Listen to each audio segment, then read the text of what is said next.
Hey everyone, this is Rick.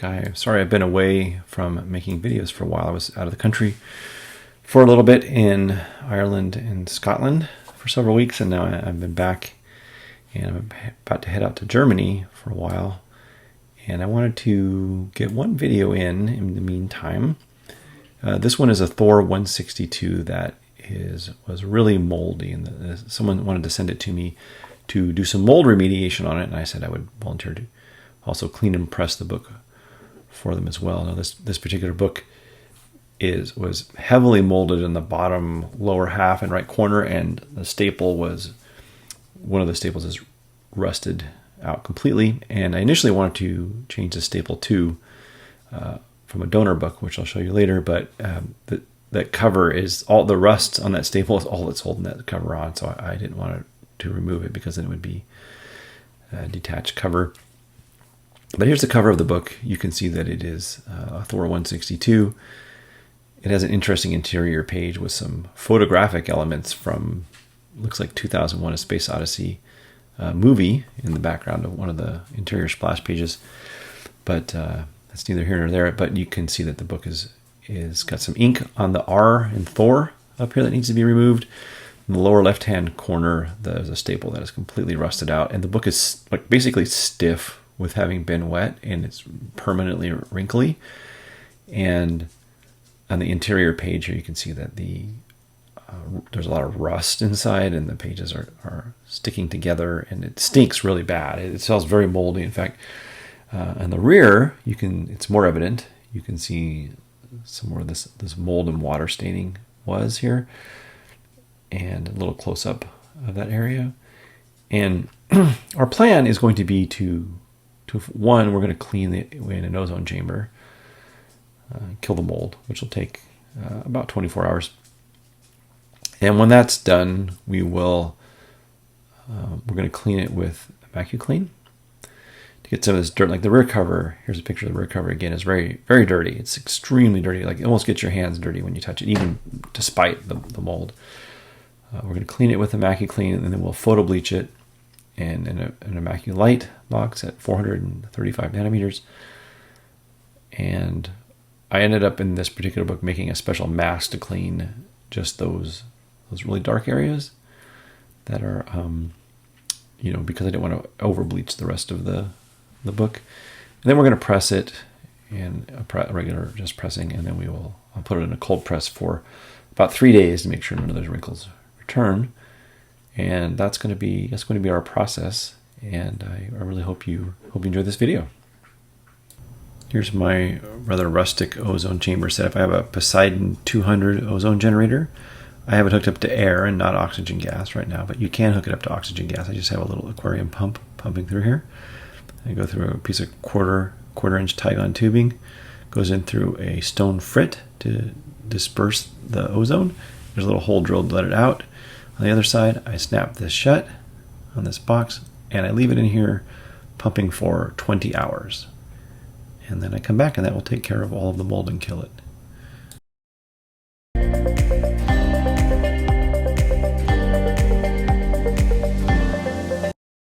I originally planned to either remove and clean this cover because it was so very dirty and so very covered with mold after it was killed, or to replace it with a donor book. In this case, I was looking at this staple, and there's really no paper remaining there. Once the rust is the only thing holding a little piece, there's like a connected spot of rust holding what's remaining of the cover to the paper around the cover, not the staple itself. And if I clean that, it's just going to come right off. It'll be a detached cover. If you look at the inside, you'll see really how bad it is in there. If you look closely, it's just really bad. So the next thing I thought of, well, let's just get a donor cover and save myself the effort of doing any of this work at all. And one thing you'll notice when you want to do a donor is that the staple alignment is very important. My donor book is also in pretty rough shape, and it has a pretty good staple, so I could have transferred this staple over, which I thought about for a while. But if you look closely, you'll see that there's no way I could do it because the staples don't line up, which is very common in Silver Age books. If you look at these groups of staples here, you'll notice that the ones on the top and the bottom are really, they're not even close to the same. So there's just no way I could have ever married these two together. It was just never going to happen without poking some holes in the cover or patching or leaf casting, and it just was not worth that kind of effort.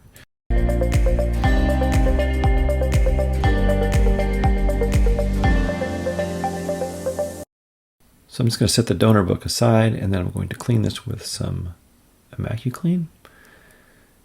And I'm sorry for the weird camera angle. I had an overhead camera too, but it didn't work so well. So here's our plan. We're just going to just put some Immacuclean on some pads and just wipe it off, let it sit for about 20 minutes. Do this dry to the touch, and then we'll photo bleach it. So here's the Immacuclean. And I'm going to take some cotton rounds. And really I just hold the paper still so I'm not bending the paper out of playing with the spine too much, especially when it gets wet. And sometimes I put silicone release paper under the cover so I don't soak through and get it on the rest of the book, but I wasn't going to use very much in this case, I knew. So just a couple pumps of the material, and I'm just going to wipe the book, usually from the spine towards the edge, so I'm not wrinkling it up or pulling it, and we'll see how much dirt comes up. It takes a while. It's not going to come right away, but you can see immediately there's some material lifting up on this pad. And I'll just speed the rest of this up at 4x for you, so you can I think you get the idea, but you can see the amount of dirt that's coming off of this book. If you let it dry a few times and continue and come back and do this again, you'll get a second layer of dirt most often, and then I usually wipe with water to remove any of the residue. Now here's the front cover of the book, which is not as obviously dirty, but it's still dirty. If you look at the ink in the R there, I'm not sure if that even was ink, but it says the number 14 on it. It's in blue. It comes off after a few passes with this. It's not always the case. It doesn't always come up with Immacuclean, but sometimes I'm lucky and it does. You can watch it come up right here. I think pretty soon it just comes off. Maybe not right there, but it does come off by the time we're done cleaning. And you can see that, especially where it's really rusty, I pick up quite a bit of material. And it doesn't look really noticeably clean after I'm done, but a lot of material did come up. It does look shiny here after I'm finished. But I'll watch this for just another moment or so, and then I will speed up the camera so that you don't have to watch this entire process in painstakingly slow detail. So I go over it again on the back. I finish the front, and then I go over it again on the back lightly, because it obviously is going to need a little more. It's a pretty dirty back. And that's it. I'll take and photo bleach it.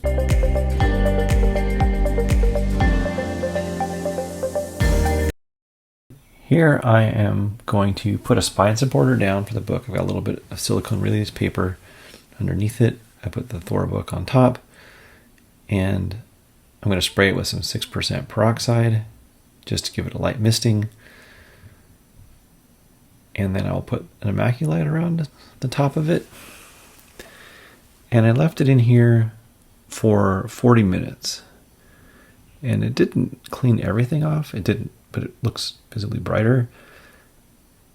And I'll show you that in just a little bit. And a little bit later, I get the book out here. And I had the timer turn it off after 40 minutes, but I actually came in the next morning because I didn't want to wait for it. And this is what it looks like, and now it's dried at the touch. You can still see some of these marks on the back here, these corners here. So what I'll do is I wanted to cut a mask. I'll show you the mask in a minute, and I did it one more 40-minute cycle with a mask. And here's what that mask looks like here. I drew this in Illustrator, and I cut it out with a laser, and you can show that mask here now. I just put the mask over just the back cover, exposing only the areas I want to the peroxide and the light. So I just spray some on here. There we go.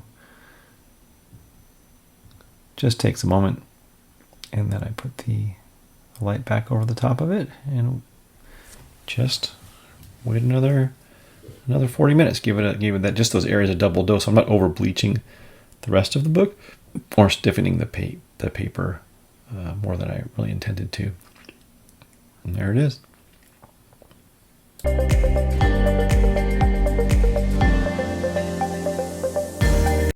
This is standard pressing, but I'm going to show it anyway. So I just take a chamfer board with the chamfer facing outwards, but along the spine on the second to last page of the book, not directly on there. With the last page is usually very dirty and transfers a bunch of stuff and makes these pages dirty. Then I'm going to do the same thing under the first page of the book, the chamfer pressing up, facing up. Right there, you can see that edge. We put it in here. And then we press it at, we know to be 55 pounds we measured, but also what you do is you just twist till it's tight on the book, the handle at the top, and then you turn it another half turn, and then close it under that pressure, and that will be the right amount of pressure. You don't want to overpress. You'll get lines from the chamfer boards along the spine, and you'll also could pop a staple. So we put a metal board underneath, the metal board on the top. These are aluminum boards. The bottom board was preheated to 165 degrees. Then we heat the entire thing to 165 for 600 seconds, and then we just turn it off, let it come to ambient temperature, and then we remove the book, and we just do a cold press is 3 days under a lucite board.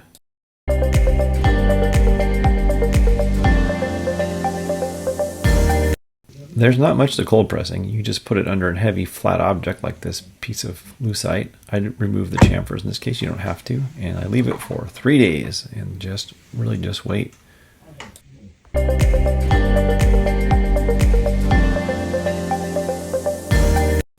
Here's the before and after. You can see it looks about the same. There's really not a lot of difference in this book from this perspective. From my own eye, I can tell you it looked cleaner, but it's hard to tell in this photo.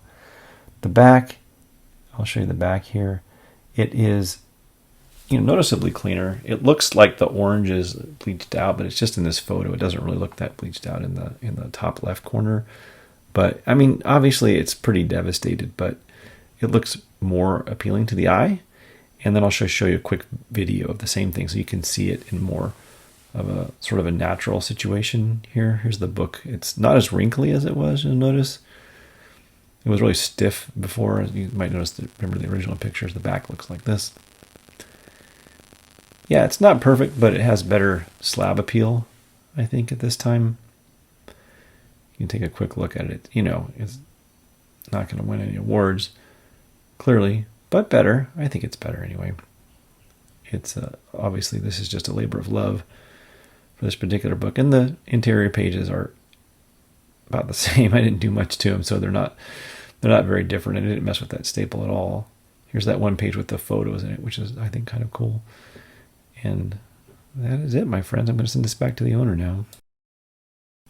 So that's it, everyone. Mold is particularly insidious because anybody who sees mold in a book is not going to want to buy it. I'm not sure many places. I don't know about the rules of grading, but I wouldn't want to grade a book if it had mold all over it.